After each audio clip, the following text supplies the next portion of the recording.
you can only hunt 3 months, 2 months, maybe, and 6 within weeks. the 3 months, I mean, depending on where you are, Iowa season, 12 days if you can only do the weekends. Yeah, if you're a weekend warrior. And imagine if you live in a blue law state where you can hunt Saturday. Correct. That's it. 12 days. Yeah. I mean, that would be it'd be 12 in 3 months. So, right? And so there is an element of like, well, he's here, I got to go. Right. And I think there's some of that for me with dogs. Mm-hmm. Like sometimes I'm like, nobody else can go with me. No friends out. They're all busy. You look over and the dog like, all right, let's go. Yep. 100%. It's even, I would even extrapolate that for me on your shoulder seasons. That's not, not nesting season where you can, in states where it's legal, where you can run dogs on birds. Like, well, all right. Like if I'm going to entertain you, let's go do that. Yeah. And I don't know. It's motivation or not. It's an interesting way to look at it, but it feels like there's a little bit of a purpose or there's a driving factor in there that's more than just the dogs. But for me, it's hard to get motivated to go alone for just me and the dogs. I don't mind it. Like it is fun. Yeah. But the social aspect of it is a big part of a lot of why I hunt, why I do this. And so being able to be here, at the Invitational with people, and then same thing, like to be able to go to a bar at the end of the day and share a beer and talk about what happened that day, or if it was something really funny, what happened the past couple days. Yeah. And so that's a big driving factor for me, but also there's this like weird nostalgia thing that has happened as I've gotten more and more into it. Like it started out like, I'm just going to go with my buddies and hang out and I'm going to shoot some deer and, they got bird dogs. And now I'm going to get into that. And now all of a sudden, now I'm like, well, I have to take my grandpa's quail gun and shoot a covey of quail in Missouri because it's like, that's what he did with it. And it's like, wait a minute, where did this even come from? I never hunted with him. Yeah. I never, I saw his dogs work like one time when I was 8 or something. And so it's weird how that all of a sudden is driving this nostalgia thing that I shouldn't probably have. Yeah. Well, cause you don't have a very direct family history in it. Right. I'm very similar, in that. So I grew up a deer hunter and never had bird dogs. I didn't know this until I got into dogs. My grandfather had been, long passed away, and my dad was like, that my dad, my grandfather, had trained dogs in their 20s, and had bird dogs when birds were still pretty plentiful in that area of the Northeast, and I had no idea, that and it was pointing dogs. Yeah. And so I go like, oh, that's just wild. I wonder, is it like the tradition? Because you grew up, you had some family that hunted? Just my mom's dad, so my grandfather, that was it. And then, his uncle or his brother, so my great uncle, and then his kids. So it was always around a little bit as a kid because even before my grandpa had his property in Missouri, my great uncle's property, we would go there a couple times during the summer. So both my parents were teachers, so we had time to go up during the week and stay in the single wide trailer that was there before they had a cabin. Yeah. So there was always like, and I would say, my dad was into fishing. We fished a lot. Yeah. So it was always outdoors, lots of camping, traveling, always outdoors. So that part of it, like I was very comfortable. I understand how to be cold. I understand how to be wet and be able to handle it. There is something to that. Like some people get wet and cold and they're like, I'm done. I can't do this anymore. And still being able to look at the exciting side of being out there and why I'm enjoying it, even though it's kind of sucky right now. Yeah. You have to embrace the suck. Yeah. Yeah. So I don't know, is it something like there's people talk about breeding dogs, that stuff skips a generation. I don't know if it's something like that where it skips a generation, because I do feel more connected to my grandfather than I do necessarily my parents on that level of the hunting, fishing side of things. Yeah. And that could just be because in my youth, that's who I did a lot of fishing with as well. So it could just be, my dad was there too, but it was at my grandpa's farm so I don't know if that's the connection, but there is something very strong inside of me that says there is a reason that I'm doing this, Mm-hmm. and it feels like I don't know. It just feels like something old, like something. It just feels right, and it feels like it's always felt right. Yeah, you and I are pretty similar in personality wise. I think there is like this for some people. I would say this about you and I. Like there is the emotional aspect and that love of history and that nostalgia and in that recognition of like I got here, you know, whether purposely or divine intervention or you know, like you said, that skips a generation. Like I ended up here, and so there are times where I really want to honor that old thing, you know. Right. Like Annie and I were just talking about like gear, right? And you and I are pretty up on the like try to have the best stuff and super technical. And at the same time, at least one hunt a year, I'm wearing a buffalo plaid wool rich shirt in the field, right? You know, because I grew up in New England and that deer camp culture, that you know that buffalo plaid deal, and I've got a handful of shirts, and some of them are mine, and some of them are my grandfather's and my dad's, and I try to put them in a rotation of like, no, we're gonna spend a day afield, you know, whether that's a shirt or a gun or both. I think too, you and I do this at a pretty high level, and it's kind of like fishing or bow hunting, you know. So you fish a bunch, and then you pick up a fly rod. You know, you hunt a bunch, and all of a sudden you're like, I want to try bow hunting, and then you do bow hunting, and you're like, I want to try traditional hunting, and so then what's that next sort of challenge? You know, because as your skill set is improving, you go from I just need to see a bird to okay, now I shot one bird. You know, say if you're pheasant hunting South Dakota and you're doing it DIY on your first time, I just hope to see birds. And you see birds, and you're like, all right, now I want to try to get some birds. Now you got some birds. Now I want to get a limit, and then you go through that blood craze of like, I gotta, you know. When can I do it? How fast can I do it? And then pretty soon you start coming out the other side of that where you're looking more for, and that may be why that is where I am now, where I feel like that nostalgia part of it, you know, there's loss in life. There's, you know, dogs and people, you know, one of my best hunting buddies passed away. And like, so there's that aspect of it, you know, like I still can take out a shell that has his ashes in it and go kill a bird. You know, I try to take one every new state. So like part of the longer that you do hunt and the longer you work with dogs, you start to build your own kind of traditions and memories and things. And then you just know, like when I take my grandpa's quail gun out, I know that he had some sort of a story or something happened. I don't know it, but I know it feels like I'm adding a story to that chapter of that gun. And you know, or a shirt, or I mean, I've done the same thing. I don't have as much left now because, well, I hunt a little more than I think Grandpa did in the end, and I wore some stuff out. But I still do have the guns and and a few other things. But and that could be a part of why that nostalgia comes in, is that you work through that bloodlust phase of I just had to get a limit of this and a limit of that. Oh, we have time and.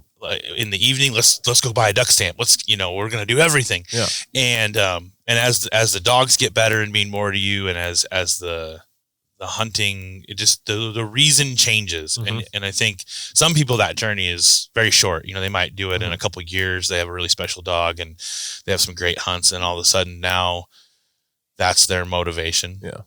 Whereas some people, it might take a long time. It might take until, you know, they've had maybe a dog loss or even a person loss, or even not even necessarily a death, but just somebody, you know, fades out of hunting and they're like, man, I really liked hunting with that guy. And then now they have kind of that feeling building. I'm not sure. I don't know. Yeah. And for some people, that's just, they like to go hunting, and it's like the buck stops there. You know, that's it's fun of diversity. I wonder too, I grew up in a really strong like camp culture. You know, and so it's for me like hunting camp. Yeah, like you load up, and it's a big deal. The BS and the making fun of each other and the stories. And I grew up just even with my dad and my grandfather deer hunting, like hearing all of their stories. And the joke was always, you know, that like, how many times have I heard this? And it's just as good every time. And I've done it enough. I have 3 other guys that I bird hunt with pretty extensively. And we've done it for probably about 10 years. And we're at the point now where we've got enough stories that we're starting to, like the good ones get repeated. And I'm like, oh, like this is how this happens, because 5 years later, that one time that we did this one thing is still hilarious. Right. And, so it becomes that. I think humans are built to tell stories. And so why not, just keep passing them along. Yeah. And definitely and the more you get out there, the more you do, the more things you see, the more things happen. If you're able to get out, start in September and go through January, and you're out all the time, it's just the more stories will build because you have more experiences, more things happen. Yeah. And that could be another reason why maybe somebody if they really start hitting it hard, they start, feeling differently about hunting and the reason why. That way. I can't really, if I sat here and thought hard about it, I could come up with, well, there's that one time I shot a limit of this or that, but for me, it's more like, hey, do you remember that one time we were walking down the forest road and we put 4 dogs to this patch of cover and nothing happened, and we're walking and all of a sudden this grouse literally blew up off our feet right behind us, and one of us turned around and snapshot and killed it, this little, these little snippets, come to mind. It's not the tailgate picture. It's not, the freezer full. It just those even, or how many times have you been hunting and just eat shit? And that becomes it hey, Charles, can you get your feet together? Not keep falling on your face today. The silly things that happen. Yeah. And I think there's still an aspect of the tailgate picture brings back, I can remember that hunt. It doesn't have to be the tailgate picture, but that kind of became, or it definitely in the bloodlust phase is definitely look at this. The success marker. Yeah. Right. But now I look back at that, and I go, I don't look at that and go, holy cow, we shot our limit of pheasants and all these quail in Kansas. I went, that was Arrow's birthday. Yeah. That day was Arrow's birthday. Yeah. And so that's what I remember about that is that that was her 1 year. She turned 1 year old on that hunt. And so even the meaning of the pictures can evolve and change and can mean different things, especially when sometimes that's what you have left. You go, man, then that picture will bring it all back. Absolutely. Oh, I remember exactly where we were when that happened. Yeah. That's the beauty of phones. It's hard. I really struggle with, taking my phone afield because we're on it constantly and I just want to put the damn thing away. At the same time, I love taking pictures because I love having the opportunity. Even before we hit record, right, I was showing you a couple of photos of my wallpaper on my phone from hunts from the last couple of years.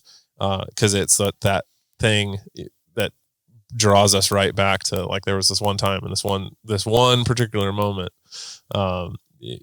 So I struggle with that for me because I'm I just want to be out here and enjoy it and be completely in the moment. But I think we're humans. We like to take stuff with us, whether that's emotionally or physically, right? From a hunting perspective, right? Yeah, we want to go get it, but we also want to be I want to remember Arrow's birthday. I want to remember this Kansas quail hunt or this grouse hunt in Vermont, whatever that might be. And we all have I don't get into anybody's truck that doesn't have a feather stuck somewhere from something. Oh yeah.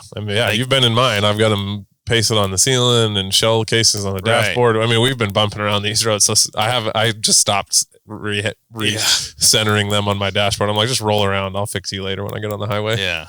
But that is also something that, see that feather brings back that memory, I moved them from truck to truck, from car to car. And, they're still Timber's first grouse, rough grouse feather still floating around half broken in a truck somewhere, when the engine blew up, it's grab that out. Yep. I'll set that in this box. And when the new truck shows up, I'll take that out and I'll put it right back in the spot. Yep. And I think that didn't happen for me. We always save tail feathers, right? For us, it was pheasants. They're just we hunted a lot of pheasants. You'd always pull tail feathers. You never, even if it was a bird of the year, maybe 10 inches long, you'd pluck those tail feathers and you'd take the 2 primaries and you just throw them in a jar. But then something happens in the field and you're that was a moment. And sometimes that turns into a mount. Sometimes that just turns into some feathers. Sometimes it's a picture. But then I think all of those types of things are what build into that like nostalgia feeling and starts becoming like, I want to do this more for the memories and the experiences more than for the limits. Absolutely. I mean, it's funny you say that. My desk in my office is I salvaged, I think it's a 9 or a 12 panel door from a 19th century house. And so I basically like cleaned it up and sealed it, and then I glass topped it. And so then each of the panes, the glass panes on the door, cause they're recessed, I've got grouse fans or, pheasant tail fans, or, I've got a couple of woodcock, other things in there, and that sits in the glass. So when you sit down at the desk, you look if it's clean, and you can see all of these different, sort of monuments, if you will. And on the backside, I have business cards, and it's, this dog's first whatever, or this is from this particular hunt, or this first bird in this state. And it's for me, especially as life and lifestyle and work and the love for this thing has all meshed together. It becomes this, like, I sit down at work every day and it's like this, it's because of this right here. It's part of why I don't have a pheasant mount is I had a lot of, I think I had a lot of special moments with pheasants, but it was during I just want to see a bird, and like, I got this bird, and then like I need a limit. I got to shoot the limit. And now that I'm on the flip side of that, I'm more pushing out for other birds and other things. That's why I have ducks and quail, but they all have a story. Whereas pheasants, I feel like it's hard for me to have a story with them because of just seen so many. It's like, the dog, tracked that one 400 yards. Yep. That happens a couple times a year. It's really difficult. There are folks on the East Coast listening to this right now being like, this is just because you can walk out your door in Iowa, Charles, and go hammer down. I'm sure they feel the same thing about, the rough grouse spot that they have. If it's it's a Mainer or, something like that. Absolutely. Yeah. Well, I'm sure that, but the poor people of Tennessee are like, forget all of you. Yeah. But they, and that's, I think part of, adding into that is like, for those folks, it can be part of the roaming and the rambling and going to see crazy places. And I think that as you build in hunting and you start wanting to see more things and do more things, that adds to it. Like, I want to go to Montana. I want to go to South Dakota. I want to go to North Dakota. And you start doing that with friends, and then you have a whole nother layer of like looking forward to hunting season, because I'm going to go for you, especially like camp culture type, whereas I didn't have that so much. I just had trips. It was like, all right, we're in July, grilling steaks, talking about our October opener in South Dakota and our September trip to South Dakota or North Dakota for sharptail. And so like that whole process, like get you fired up. Yeah. It's like, well, and then the other side of that is you do it. And we've had it this week. Roy loves to tell the story of I planned a trip for us to go to Oklahoma, and we ate it for like the first 3 or 4 days. And I have never thought that I was going to get my ass beat more by a group of guys after doing 3 days worth of death marches and not moving birds. And then finally we got into them, right? Like it becomes this like, hey, remember that one time we went here? And it doesn't even necessarily have to be the bird hunt. One of my buddies loves to tell a story. We went hunting all morning and got in a bunch of gumbo. And then we had to go to Walmart, and our boots were just horrible. And we were in Walmart, and all we can hear is clean up aisle, whatever one we had just walked through, because we were leaving mud everywhere. We felt so bad. It becomes like the all right, so we did that, and then that becomes the driver of like, well, where are we going this year? Right. What are we going back to somewhere we want to go again, or is it the wanderlust of, well, let's go to chase chickens in Nebraska or go to Wyoming, or who knows? Yeah. And I feel like for me that part of what I like to do now, and it came again after. It was like, I know some people probably are like, yep, I don't get any chance. So when I go on a trip, like, I got to find birds, I got to get limits. And like, trust me, I want to work birds, but I generally want to do it more for the dogs. Yeah. I say that, but I want to, it's 50. I'm trying to think, was Ranella talked about it, like that bird dog people are like 51% for the dog and 49% for the hunting aspect of it, like the shooting the bird. And I think some people that probably skews even more for the dog. Like they really don't. Yeah. But it's tough for me. It's hard to decide. I say it here like I can say, oh yeah, it's all. Oh, I want to do it for the dog. But at the same time, like if I'm not finding birds, the dog can be pretty happy going on a run. Yeah. Whereas I'm like, nope. Day 3 or 4, and you're like, this is what am I losing my mind? Like, why am I doing this? I think for me, it becomes this. I have a sense of wanderlust. Like, I want to go to this place and experience it. Now, I have fallen in love with the relationship and the possibility and the like. Can you believe that we have done this of like building a relationship with a dog or dogs and going out and accomplishing something together? Like, I think that is really, I really buy into like the specialness of that. Mm-hmm. And so then it becomes like this sense of wanderlust, and I want to go try to figure this, like go do this thing that I've never done and challenge myself and challenge my dog and figure it out. It all comes together at the same time. I think about it like I want this experience, but I also keep track in my head of like with this dog, I chased these birds, mm-hmm. And with this dog, we've done these birds, and I have this running like, oh, I got to add another bird to this list, or I have the opportunity. I've even like gone on trips like when I was working for Pheasants Forever, we would go somewhere and I'd be like, well, I'm putting that dog down first because I want the first prairie chicken I kill to be over this particular dog. Yeah. It who knows why we do what we do, but I don't know. That's why we're talking about it. I know. Trying to figure it out.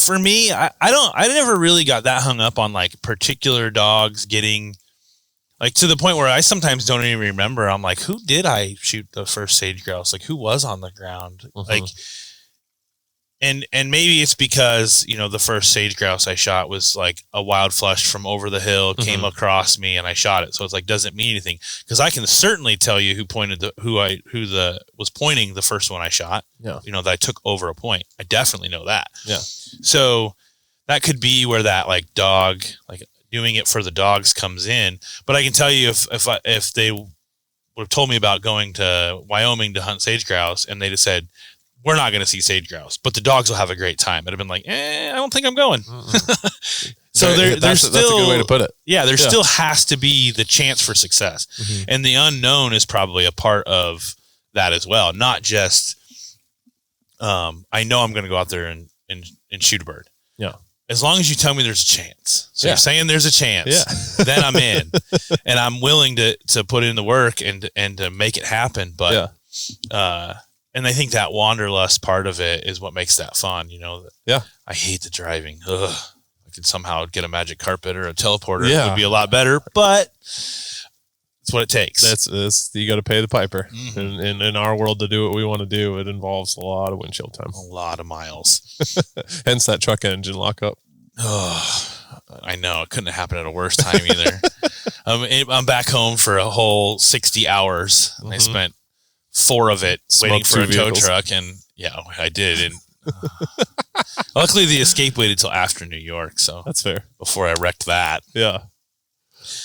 So with the, is that where you would say like some of your writing stuff comes in? Is from? Do you think it's driven by the nostalgia side of things, the remembering more than it is? Yeah. It's for me. For you specifically, it's a way to communicate a story because most of your writing is more about like memories. How to. Right. And not even I don't know how I want to say it. Cause I mean, memories or things that have happened in the past, but not even about, they're not just like, oh yeah, we went on this trip and it was great and we shot some birds. Like it's not a narrative of a trip that happened. There's a lot more emotion in it. Trauma, but there is. Yeah, for sure. Some of it definitely has some trauma. I think I don't write very linearly, right? Like it's not your traditional story arc of we went to Iowa and we were going on a bird hunt and it was really hard, but then we found a bunch of birds and killed them, and we, and I fell in a creek and I got wet, and we made a meal, and it had some bourbon, and it was lovely. And for the people that do that kind of thing or like reading that stuff, good on you. For me, yeah, we're like hard pivoting and going to go deep. I love it. So, context. I was super close to my grandfather. That's how I started hunting. I deer hunted extensively with my dad, my grandfather. I got into bird dogs in my 20s. So, later my grandfather had already passed. But the loss of my grandfather in my teens was very hard. It was very unexpected. And I had a lot of like grief and whatnot to work through. And I had been writing, I had like started writing in high school, not necessarily about bird hunting or hunting or anything. I just liked writing. And then my grandfather died and I hung it up. I was like, I can't, and it was like, I can't process all this, this isn't good for me. And then I got a bird dog and I went like super off the deep end as a hobbyist with an addictive personality can do. Yeah, I'm there. Both know. Hence, day 5 at the Invitational. Yeah. And, we're sitting under a pavilion in the rain. Yeah. And I found in the process of like trying to gorge on all the information that is bird dog and hunting and conservation and those types of things, I found the Mouthful of Feathers blog. And I was like, this is like, the writing is really good. It's edgy. And it is not the sort of traditional how-to, and it's not the sort of natural story arc. And I fell in love with it. And I was like, I wonder if I could do this. And I just started messing around. And that was probably, 8-9 years ago. And like didn't like really put it anywhere, just started, and it was a good somewhat to make some to keep some memories, and to just have some like a fun creative outlet. And then COVID happened, and that like the emotional sort of turmoil of COVID, and so COVID happened, the world shut down, we were like together right before, right before, and I was getting over flights. I was getting over the quote unquote flu. You were. And I hadn't had a fever or anything for a month, but I still had a cough, and the look on people. I mean, I went through DC airport. Oh yeah. And there was people in full like white Tyvek suits and respirators and rubber gloves. And then they would take their respirator off and rub their sweat off their mouth with their glove hand and put the respirator. I'm like, you people don't know how this works. Yeah. But yeah, it was like one of the last tests NAVDA had before for 8-9 months shut down. And then obviously it was in early spring, and then I talked about camp culture. One of my best friends had a camp up north. It was a trailer, and they finally were able to get in. They would shut it down after hunting season for the winter, and they were able to get up there, and it collapsed due to snowpack. And so and I just had this and for me, I'm better at writing more consistently. Back then, I would have this sort of emotional overwhelm, and I was like, I gotta write something. And so I wrote this piece on resilience, and because our texturing with all the guys, we mess with each other so much, and even through just that's a pretty hard thing, and it's I'm so sorry, and then 3 text messages later, we're riding somebody about something, and so very quickly it transitioned to well, we gonna wall tent for next year? What are we? How are we doing this? It was oh, well, this sucks, but we'll figure it out. And I was like, this is very appropriate for COVID and all that. So I wrote this piece, and the motivation for me came from I wrote it, and I have a couple buddies that are writers, pretty prominent writers, and there's 2 in particular, and they both text me I didn't know you wrote, and you need to do more of that. You have a gift, you should do that. And I had never really thought about it like that. And so from there, I really leaned into it. And then, but it always kind of came again from this emotional turmoil. And then, me, and so I lost 2 dogs last year in a really tragic accident, and that, and some other personal stuff. And so I've found myself this is my way to if nothing else, it's my way to just process stuff. Mm-hmm. And I think you talked about why from a bird hunting perspective. And we have talked a lot about it's super social for both of us. Yeah. And at the same time, for me, I have times where I'm I need to just take the dog and a gun and go. Yeah. And go for a walk. And even I do this a lot now. I talked about those shoulder seasons. I just want to go around the dog and not train and not, and maybe we'll find a bird or 2 and maybe we won't. And I'm not going out to be I need to go accomplish X. I just need to go for a walk, and I want to give the dog a free run, but also I would love to find a bird or 2. So it becomes this place for me to process stuff. And that is where my writing came from. And it has become this place for me to process stuff in my head, but put it through a writing lens. You talked about, being wet and being cold and being uncomfortable. I think that says a lot about folks, that we are like purposely put ourselves in these situations. I think about being in Oklahoma a couple of years ago, it's 40 degrees and pouring rain and the wind's blowing and we're all standing there like waiting on ducks. And for me, my buddies are like jackhammering and shivering. One of them wants to go back to the truck and I'm like, I will be out here all day. Right. It's that perseverance piece. Yeah.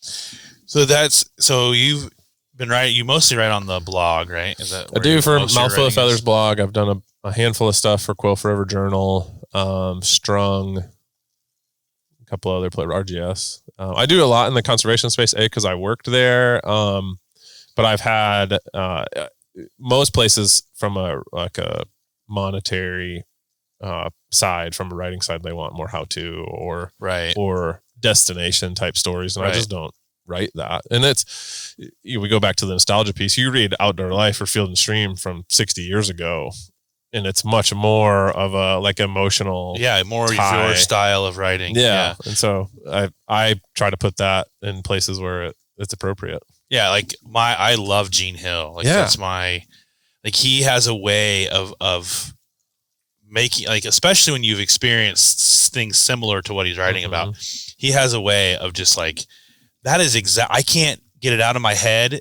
and say it in a way that you'll understand it. And he has it written down.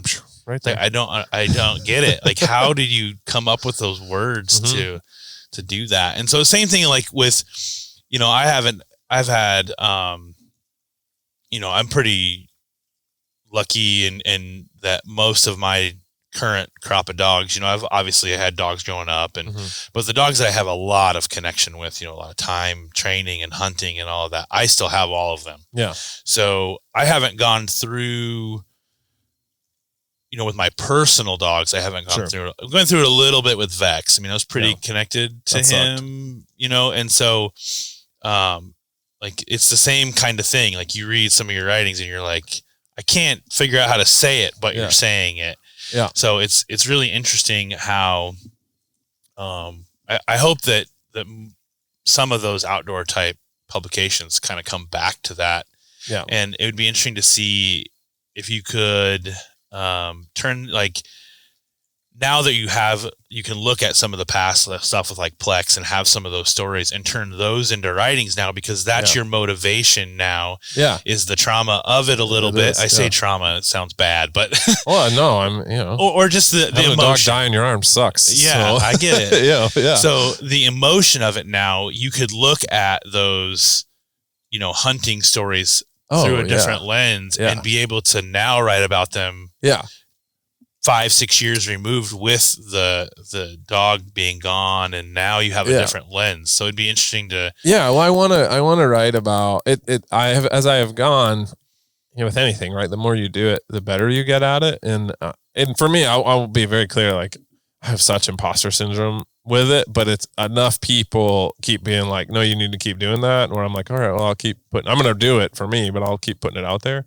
But it has become fun for me. Like, I get this, like, all right, so I want to talk about this thing, this broader theme. And it becomes like, I want to talk about this theme, and I'm just going to use bird hunting to do it.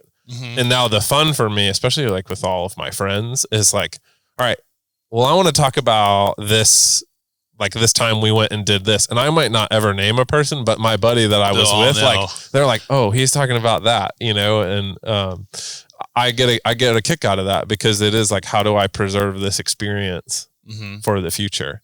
As well as like flesh things out. So like in the Mouthful of Feathers book, I've had a lot going on in my personal life, and I basically used like the process of like getting a dog and like falling in love with a dog and then losing a dog to talk about like relationships, and so it's a very much like bird hunting and bird dogs, but I am not talking about bird dogs and bird hunting, Yeah. Cause it's, it was a different story where you talked about, like the connections, and you wrote a story about, I think it was about her, and I remember my take on it, and I posted about it, how I hoped like to see. Yeah.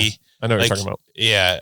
I don't remember exactly. I remember my take on it more than I remember, which is how I remember a lot of stuff that I read. It's how writing should be. Yeah, because you want the person reading it to go like, I understand this in my application. But I specifically remembered, like, I love going into like a bar or in the hotel parking lot and seeing that like 21, 22-year-old kid with a lab or a short hair or whatever, and just like bragging up this dog, and it's like, buddy, you haven't seen nothing yet. You just wait. Like, that dog's gonna get you. Yeah. But right now you're loving it. And, I wish I could remember that. Do you remember what the story was? I wrote about it in the context of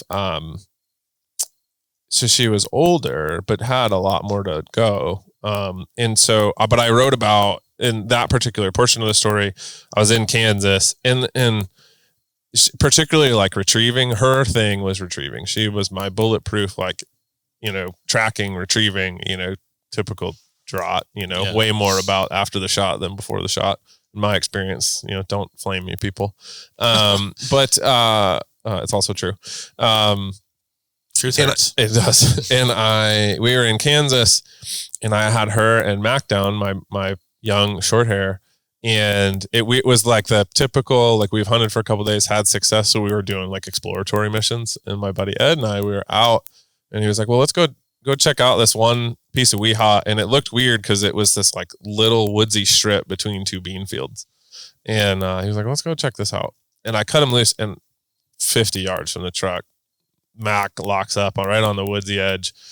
Plexi comes in and backs, and this covey gets up between them in just chaos. And Ed shoots a couple birds. I was flushed and I couldn't get in there. And we're trying to retrieve these birds. And Plexi would not focus, just was bird drunk, and was running around like an idiot. And like, and she had a couple other moments on that trip where I was like, I can see you're losing a step. And I got to the point where I was like, and for me, the way I was processing it was like, I had been coming to terms with it was the end of her at least hunting soon. But at the same time, like, I will tell anybody, like, if you shoot it, she'll find it. Right. And that I was like, God, you effing bull, like, it was very frustrating. And I walked out of that field like, well, maybe she is, like, she's done sooner than I thought. Yeah. Like, she just can't put the pieces together anymore. She's still athletic, but like, that dog never had an issue in retrieving. And what the hell are we doing?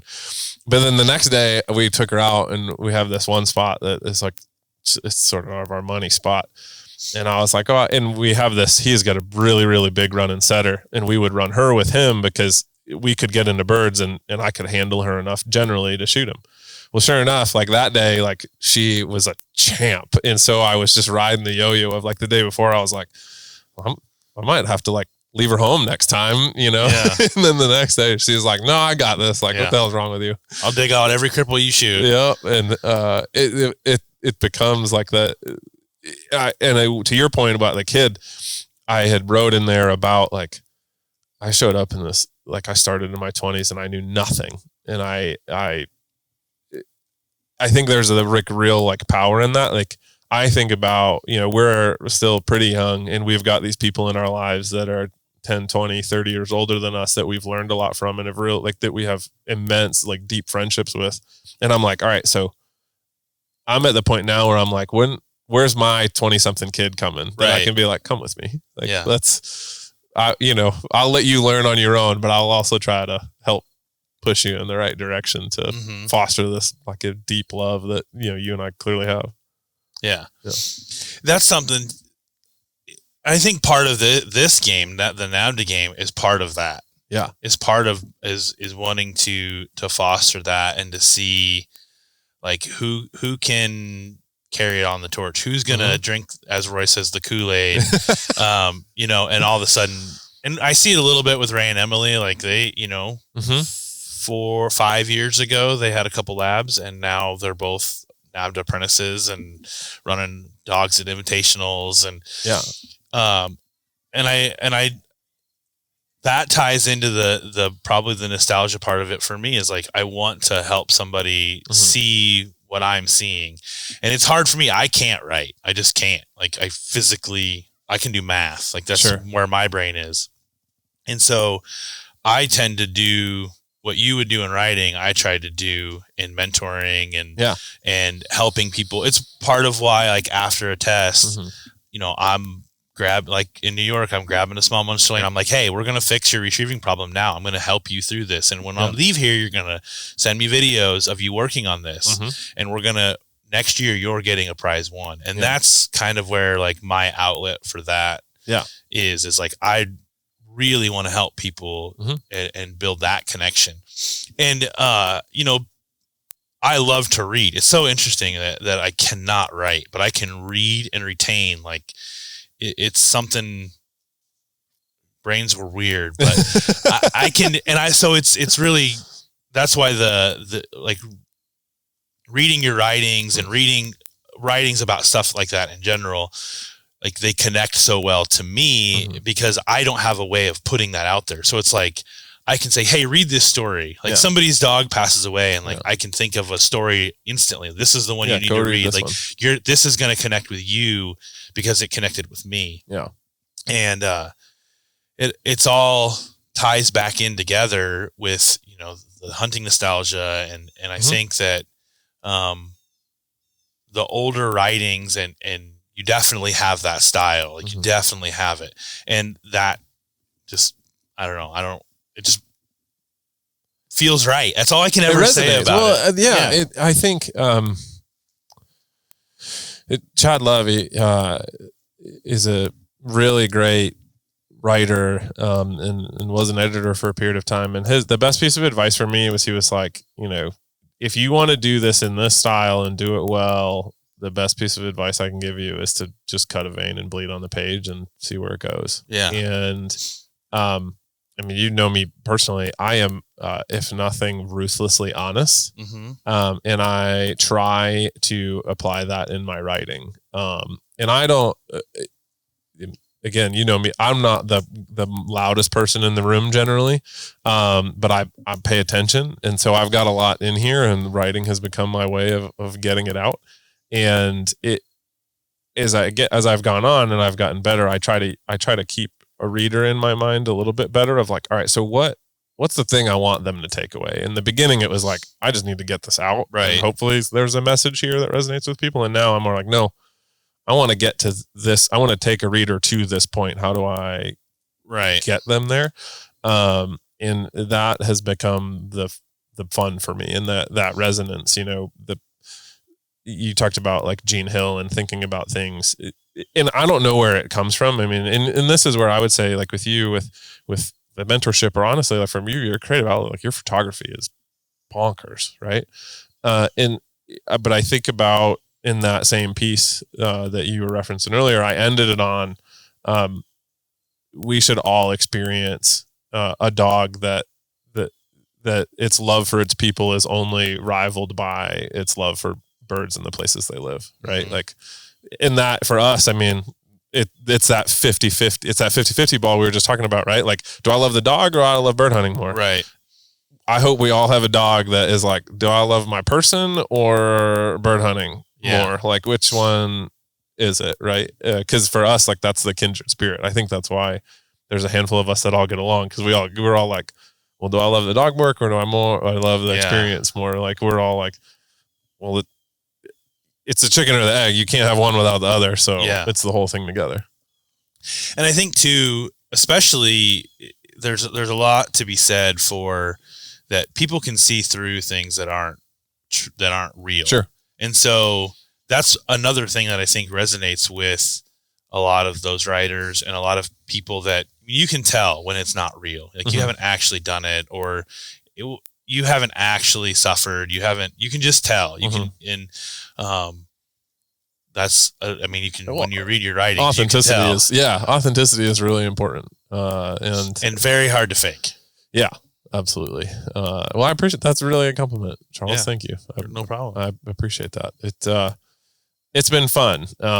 And I'm trying to, you know, as you mentioned, It's been, I use the word trauma. There's been a lot of that. And I'm trying to like, all right, so how do I have, you know, everybody has seasons. And so now I'm like, all right, like I need to like stop ending on like horrible notes. And so how do we, all right, like we had it, I wrote this piece for the blog about Des losing Rupert. Mm-hmm. And I was like, I've been like actively trying to like write positive shit. And then all of a sudden it's like, nope, you know, there's another one. And I was like, I thought I was effing done with this. Like but part of it is our group and you know, in the Mouthful of Feathers book, part of my story, I'm like, if you're going to do this, no one gets out unscathed. No one gets out unscathed. And so, we all need to know that, and it's going to suck. Big time. At the same time, and because I just went through this, you know, I lost 2 of my best dogs and I just went through hunting season, and like, you can do it. Yeah. But I had to, like, I went to Wyoming after the invitation last year and I was like, I don't know if I can do this. Like this, you know, I don't want to say that I'm done, but okay. Like for the first time, I'm going to cut a dog loose. That's not the first one. Right. And what's this going to look like? And you just learn, like, it becomes different. In a practical application, right? Like I learned like, oh, so I had the bulletproof retriever, and even with my buddies, like in our friend group, like we don't have a bulletproof dead bird finder now. And It wasn't just her. We had another dog too, that is now retired. And it becomes this, like, as you're, you know, that holistic, whether it's breeding or training or whatever, like I have elevated my, like, oh, now I know, like I wanted to add more run and more desire and more power, you know, and I definitely got that in my short hair, but I don't have the like tracking, you know, if I shoot it, we're going to find it. Right. And so, but all that to say, you know, I've learned like, no, you'll come out the other side and you'll learn some things and you'll still love it. And there definitely will be every time. I wrote about this somewhere. Every time I sent a dog last year on a retrieve, I missed her because I was like, oh, I hope it comes back, you know. And I lost that certainty, and I still don't have it, but it's better than it was, right? You know, but you still go. And to your point about the social aspect, I think had I been into this and only hunted alone, I don't know that I would have. Yeah. I mean, I have another dog, and so maybe that would have been enough to propel me. But I definitely needed the social hunting last year of, because the social, particularly that involves the tailgate and the stories and the jokes and the shit giving. And I needed that to buoy me in the low moments to get to like, now, you know, this year I have some hunts where I will absolutely not be with a big group, but I can't wait to go out and just have that walk by myself. Yeah. Sometimes, you know, that aspect, like Emily wanting a limit, you know, like she wanted her clear 3 birds. And I there was definitely hunts where she needed one more. And I was like, I am doing this for her, you know, that social aspect of it. Like, plus I want to be there when she does it. You know, I don't want to be like, I'll catch up later. You know, I want to be there for it. And those moments are definitely a big reason of why. But I don't know that we actually answered why. I don't know that it's an answerable question. Everybody is different, but that's for sure. For us, I think that there's a lot of through lines of what that looks like. I mean, you and I have been chasing each other, trying to hunt together for a couple of years, and it still hasn't happened. But it's one of those, like, we know it will eventually, and so then it's just. It'll probably be a mess because we'll beat somewhere we both know is not great, but we're kind of halfway in between. We'll figure it out. Yeah. Or we're going to come around a corner and, you know, like, and both be there and be like, well, this is finally happening. I'll never forget, John Wolf, he's a NAVDA judge and, on the board, him and another NAVDA guy were out in Kansas. And me and my buddy Ed had literally parked at a spot, and we're like collaring dogs and loading guns, and here they come. And I'm like, I know that truck. And he pulls up and he puts the window down, and he was like, UMF, like, you know, we had drove an hour and a half trying to come look at this piece of weehawk, blah, blah, blah. And that, you know, again, like the stories piece. So they're like, all right, well, you're, you know, going, we'll pull out. And it was probably like a half a section line. So they turn around before they hit the stop sign at the corner. my buddy's dog pointed at Covey and we both shot a double. And I literally the dog is out retrieving and I literally pull my phone out and I go, I hope you had your windows down because that was a double. And every time I see him now, he's like, I still can't believe you beat us at that spot. Yeah. But that's how it'll be. Like it will be, in Kansas or Iowa, and all of a sudden it'll be like, I know that truck. Yeah. So what are you doing? And you're going to be out in the field, and now you're going to turn around and be like, who the F is this guy coming and cutting my field off? Yeah. Oh, it's Mike. Yeah.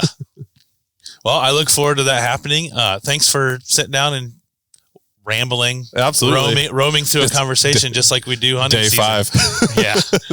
We could do it just as easy without booze. So yeah. All right. Thanks.